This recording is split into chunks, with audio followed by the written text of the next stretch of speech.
నమస్తే, welcome to NHTV and Nationalist hub. నేను రఘునందన్. మన ప్రధాని నరేంద్ర మోదీ మనకు సంక్రాంతి కానుక ఇచ్చారు అనే చెప్పాలి. ముఖ్యంగా తెలుగు ప్రజలకు ఇది గర్వకారణంగా చెప్పుకోవాలి. ఇప్పటి వరకు కూడా లేని పసుపు బోర్డును ఏర్పాటు చేయడం జరుగుతోంది. సంక్రాంతి సందర్భంగా పసుపు బోర్డు ఏర్పాటు, అది కూడా మనకు ముఖ్యంగా నిజామాబాద్ కేంద్రంగా, తెలంగాణలోని నిజామాబాద్ కేంద్రంగా ముఖ్య కార్యాలయం ఉంటుంది. జాతీయ స్థాయిలో ఈ పసుపు బోర్డు పనిచేస్తుంది. సో ఇది నిజంగా మనకు ఎంతో కాలంగా ఎదురు చూస్తున్న కళ ఈరోజు నెరవేరిందనే చెప్పాలి. సో సంక్రాంతి సందర్భంగా ప్రధాని మోదీ పసుపు బోర్డును ప్రారంభించడం అనేది ముఖ్యంగా మన తెలుగు ప్రజలకు గర్వకారణం అనే చెప్పాలి. రైట్, మనం ఈరోజు ఈ పసుపు బోర్డుకి సంబంధించి ఈ కార్యాలయ ఏర్పాటు, అంటే బోర్డు ఏర్పాటు, ముఖ్యంగా నిజామాబాద్ కేంద్రంగా కార్యాలయం ఏర్పాటు, వీటన్నింటి గురించి మాట్లాడుకుందాం. దీని వెనక ఎవరి కృషి ఉంది, ఎన్నో కళ్ళు ఎదురు చూశాయి ఈ బోర్డు కోసం. మరి ఈ ఎదురు చూపులకు పూర్తిగా న్యాయం జరిగిందనే చెప్పాలి. ముఖ్యంగా పసుపు పండించే రైతులు ఎన్నో కళ్ళతోటి ఎదురు చూశారు, 1000 కళ్ళతో ఎదురు చూసామంటారు కదా, ఆ విధంగా. సో ఈరోజు ఆ కళ నెరవేరిందనే చెప్పాలి. ఏదేమైనా మనకు ఇది నిజంగా ఒక సంతోషకరమైన సంక్రాంతి అనే చెప్పాలి. రైట్, దీని వెనుక ఎలాంటి కృషి ఉంది అండ్ దీనివల్ల భవిష్యత్తు కూడా ఎలా ఉండబోతోంది, ఇవన్నీ కూడా మనం మాట్లాడదాం. మనతో పాటు రాజేష్ కుమార్ గారు ఉన్నారు, రాజకీయ సామాజిక విశ్లేషకులు. రాజేష్ కుమార్ గారు నమస్తే అండి, వెల్కమ్ టు నేషనలిస్ట్ హబ్. నమస్తే అండి సార్. నిజంగా ఈరోజు ఒక గొప్ప వార్తని ఇది, మనం ఈ వీడియోలో దాన్ని అనలైజ్ చేస్తూ ఉన్నాం. పసుపు బోర్డు ఏర్పాటు అనేది ఎంతోమంది ఎంతో కాలంగా ఎదురు చూస్తున్న కళ నెరవేరిందనే చెప్పాలి. ఈరోజు పసుపు బోర్డు ఏర్పాటు, అది కూడా ముఖ్య కార్యాలయం నిజామాబాద్లో ఏర్పాటు చేయడం మనకు గర్వకారణం అనే చెప్పాలి. ముఖ్యంగా మన రైతుల కళ్ళల్లో ఇది ఆనందం. సో దీన్ని ఎలా అనలైజ్ చేస్తారు ఈ విషయాన్ని? మొదటగా NHTV ఆడియన్స్ అందరికీ కూడా, ప్రేక్షకులందరికీ కూడా సంక్రాంతి, భోగి, కనుమ శుభాకాంక్షలు. మీకు కూడా సార్. ఇది మనకు పెద్ద అచీవ్మెంట్ కిందకే చెప్పాలి. ఎందుకంటే ఆల్రెడీ తెలంగాణలో మనం చూస్తే కనుక నేషనల్ ఆయిల్ సీడ్ రీసెర్చ్, తర్వాత national rice research centre, millet research centre, dry land agriculture క్రీడా అని, తర్వాత ఇంతకు ముందే మనకు 2-3 ఏళ్ల క్రితమే ఈ స్పైస్ బోర్డ్ రీజనల్ సెంటర్, ఇవన్నీ కూడా ఇక్కడ పెట్టుకో. దీంతో పాటు ఇంకా చాలా అగ్రికల్చర్ సంబంధించిన చాలా రీసెర్చ్ సెంటర్స్ కి హైదరాబాద్ ఒక పెద్ద హబ్ లాగా ఉంది. ఇప్పుడు మనము యూనివర్సిటీ చూస్తే, అగ్రికల్చర్ యూనివర్సిటీ హైదరాబాద్ లోని అగ్రికల్చర్ యూనివర్సిటీ చుట్టుముట్టు మనకి అగ్రికల్చర్ సంబంధించిన అనేక జాతీయ రీసెర్చ్ సెంటర్స్ కానివ్వండి, జాతీయ బోర్డ్స్ కానివ్వండి, చాలా ఉన్నాయి. దాంతో పాటు ఇప్పుడు ఒక కలికి తురాయి లాంటి పసుపు బోర్డు కూడా మన తెలంగాణకు వచ్చింది. అది కూడా నిజామాబాద్కి వచ్చింది. నిజామాబాద్ ఎంపీ గారు ధర్మపురి అరవింద్ గారి కృషి ఎంతైనా ఉంది. ఆయన పట్టుబదలిన విక్రమార్కుడిలాగా ఈ స్పైస్ బోర్డు కాదు వచ్చిన తర్వాత కూడా నాకు పసుపు బోర్డు కావాలి అని, మామూలుగా మోడీ అనగానే ఎవ్వరి మాట వినడు అన్న, అంటే స్ట్రిక్ట్ గా రూల్స్ ప్రకారం వెళ్లే మోడీ గారిని ఈయన కన్విన్స్ చేసి, ఇక్కడ అవసరాన్ని ఆయనకి తెలియచేసి, జాతీయ స్థాయిలో దీని అవసరాన్ని ఆయనకి ఎక్స్ప్లెయిన్ చేసి, మంత్రివర్గానికి ఎక్స్ప్లెయిన్ చేసి చాలా కష్టపడ్డారు. తెలంగాణ ప్రజలు, ముఖ్యంగా పసుపు రైతులు అందరూ కూడా అరవింద్ గారికి సంక్రాంతి పండుగగా శుభాకాంక్షలు ఇంకోసారి తెలియజేయాలి. ఆయనకి ఇంకోసారి రైతాంగం తరఫున మేము కూడా ధన్యవాదాలు తెలియజేస్తున్నాం. సో ముఖ్యంగా బాండ్ పేపర్ కూడా రాసి ఇవ్వడం అనేది ఇక్కడికే వస్తుంది, రావాలి. ఎలక్షన్లలో ఇది చేయటం చాలా మంది చేస్తున్నారండి, మనం చూసాం. అవును, హామీలు ఇవ్వడం. ఇప్పుడు మన ప్రస్తుత ప్రభుత్వం కూడా 6 హామీలు 12 హామీలు లిస్టు ఏమేమో ఇచ్చినారు. అందులో రెగ్యులర్ గా వచ్చే రైతు భరోసానే ఇప్పటి వరకు రాలేదు. ఒక పంట సీజన్ అయిపోయింది, ఒక కిస్తీ వెళ్ళిపోయింది. సో ఇది ఎలక్షన్ల కోసం చేసే గిమ్మిక్ లాగా కాకుండా దాన్ని కంటిన్యూస్ గా పర్సూ చేసినారు ధర్మపురి అరవింద్ గారు. దానికి ఆయన పట్టుదలకి ఇంకోసారి కృతజ్ఞతలు తెలియజేయాలి. అండ్ ముఖ్యంగా బీజేపీ ప్రభుత్వం లేని రాష్ట్రం మనది. బీజేపీ ప్రభుత్వం లేదు, ఇక్కడి నుంచి పెద్ద సపోర్ట్ కూడా లేదు. 4 ఎంపీలు ఉన్నారు, కానీ అంతా ఇది కూడా కాదు. అంటే మిగతా స్టేట్స్ లో చూస్తే ఇప్పుడు ఆంధ్రప్రదేశ్ కానివ్వండి, ఇంకో దగ్గర కానివ్వండి, గవర్నమెంట్ నిలుపుతున్న మామూలంగానే అనుకునే రాష్ట్రాలు కూడా సంఖ్యాబలం కాదు. కాదు. యూపీ లాంటి రాష్ట్రాలు కాదు. ఉమ్, కేవలం 4 ఎంపీలు 8 మంది దీంతో అవును. ఉన్నప్పటికీ కూడా తెలంగాణ మీద బీజేపీ ప్రభుత్వం చిత్తశుద్ధి ఉమ్, ఇక్కడ తెలుస్తుంది. ఉమ్, ఇక్కడ స్పైస్ రీసెర్చ్ ఇవ్వటం కూడా, స్పైస్ బోర్డు రీజనల్ సెంటర్ పెట్టడం కూడా ఉమ్, ఇక్కడ చాలా అవసరమే. ఎందుకంటే మన తెలంగాణలో 2వ అతిపెద్ద పంట మిర్చి. ఉమ్, పసుపు, మిర్చి ఇవన్నీ కూడా వాణిజ్య పంటలుగా బాగా ఉన్న ప్లేస్లు ఉమ్, మన తెలంగాణ. సో ఇప్పుడు మనకి డబుల్ బొనాన్జా వచ్చింది.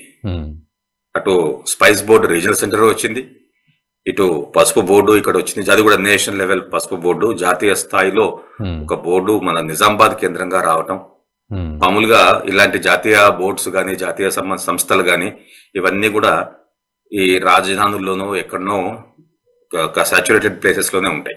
ఉమ్, అలాంటిది ఇప్పుడు రీజనల్ గా ఒక జిల్లా హెడ్ క్వార్టర్ గా దీన్ని ఉంచటం, ఉమ్, అది ఒక వికేంద్రీకరణకు ఒక సూచిగా కూడా మనం అబ్జర్వ్ చేయొచ్చు దీన్ని. ఓకే. ముఖ్యంగా ఇక్కడనే అంటే నిజామాబాద్లోనే ముఖ్య కార్యాలయం ఉండడం అనేది కూడా ఎలా అర్థం చేసుకోవాలి మనం? ఇక్కడి నుంచే మనకు స్టార్ట్ అవుతుంది ట్రాన్సాక్షన్, ఎవ్రీ ట్రాన్సాక్షన్ కూడా, అటు రైతు కావచ్చు, లేకపోతే బిజినెస్ కావచ్చు, ట్రేడ్ అంతా కూడా. సో ఇది ఈ సెంటర్డ్ ఎలా అర్థం చేసుకోవాలి మనం?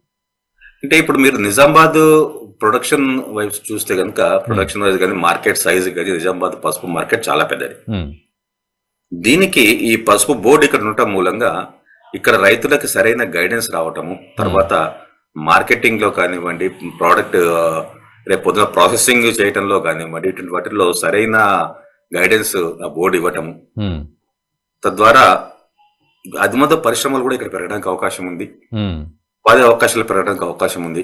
ఇదేదో మళ్ళీ హైదరాబాద్ లోనో ఇంకెక్కడనో పెడితే వాళ్ళు ఇక్కడ వరకు రావాలి, రాకుండా అక్కడే ఎక్కడైతే పంట పండుతుందో అక్కడనే రీసెర్చ్ అండ్ ఇది బోర్డు పెట్టడము, అక్కడే ఉండి రైతులకి కావాల్సిన సలహాలు సంప్రదింపులు ఇవ్వటము, వాళ్ళని గైడ్ చేయటము, ఈల్డ్ ఇంక్రీజ్ కి, పెరుగుదలకి, ఉత్పాదకత పెరగడానికి, తర్వాత after market, after sales, after production sale కోసము, మార్కెటింగ్ కోసము, తర్వాత వాల్యూ ఎడిషన్ కోసము, ఇవన్నీ కూడా ఈ స్పైస్ రీసెర్చ్ రీజనల్ సెంటర్ కానివ్వండి, ఈ పసుపు బోర్డు కానివ్వండి, ఇవి రెండు కూడా అనుసంధానంగా పనిచేసి ఇంకా ఎక్కువ రైతులకి ఇంకా ఎక్కువ ఆదాయం పెంచడానికి, ఎక్కువ ఉపాధి అవకాశాలు కల్పించడానికి మనకు అవకాశం ఉన్నది.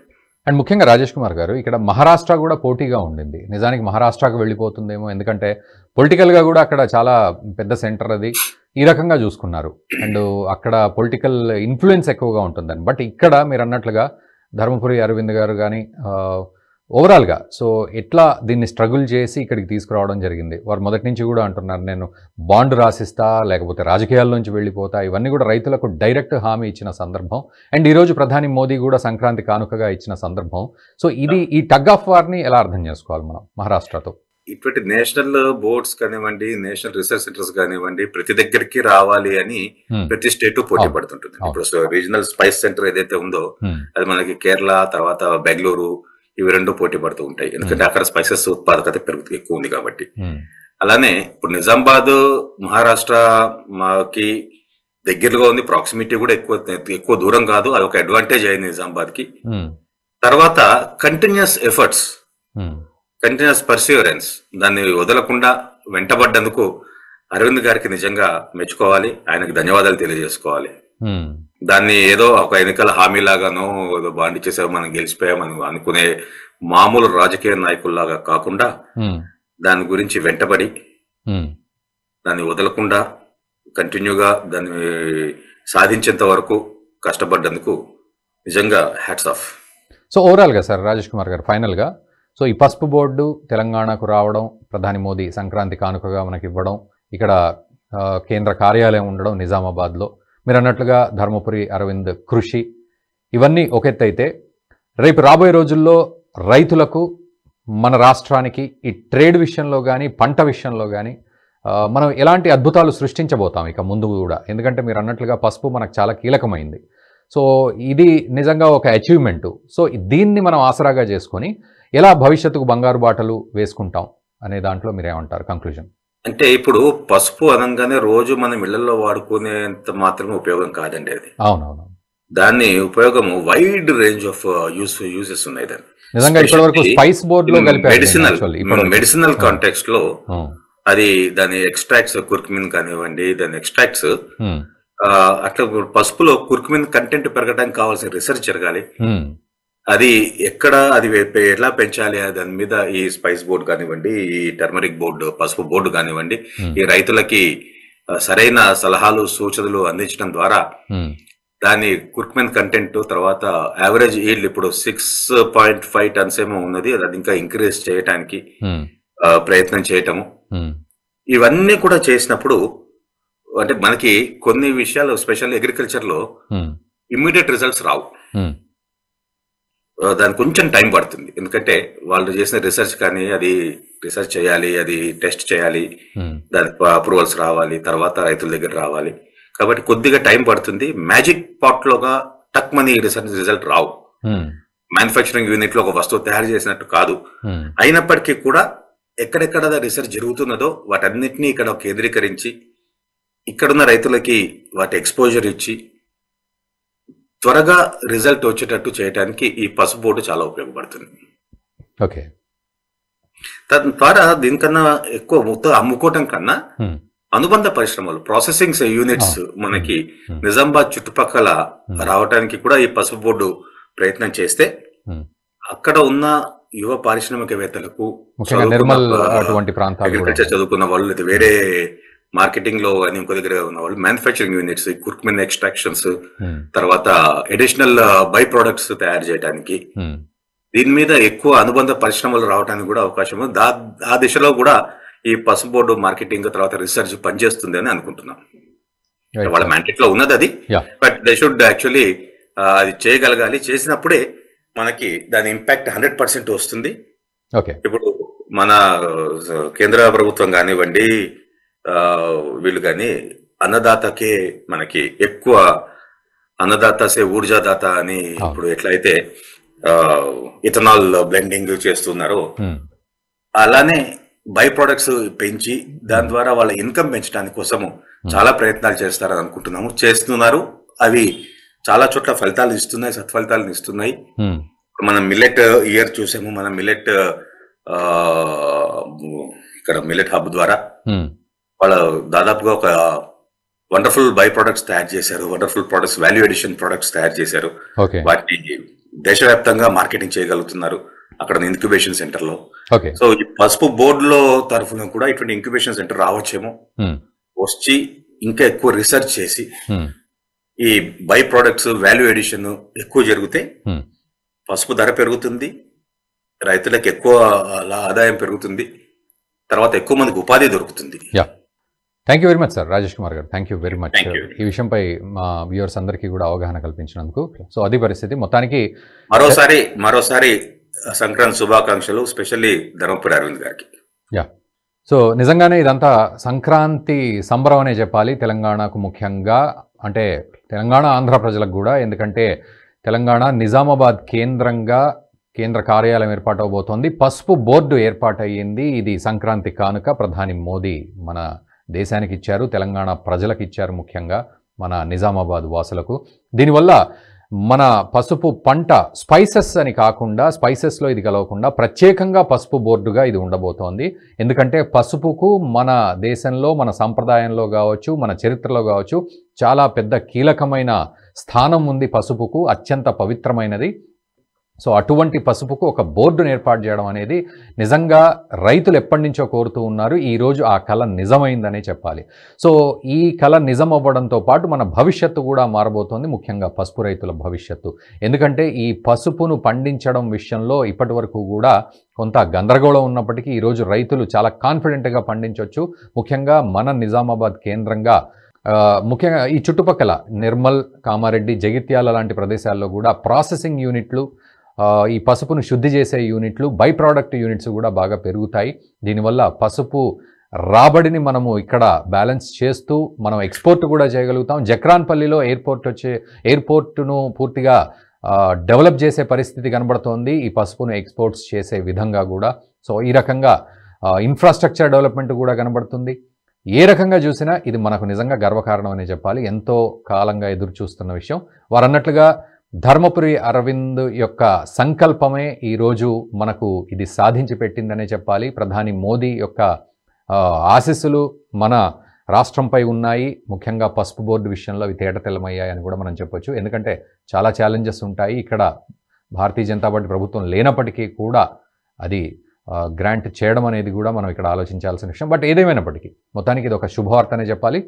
దీని మీద మీరు కూడా కామెంట్ చేయండి అండ్ ఈ వీడియోని ముఖ్యంగా మీ బంధుమిత్రులకు కూడా షేర్ చేయండి.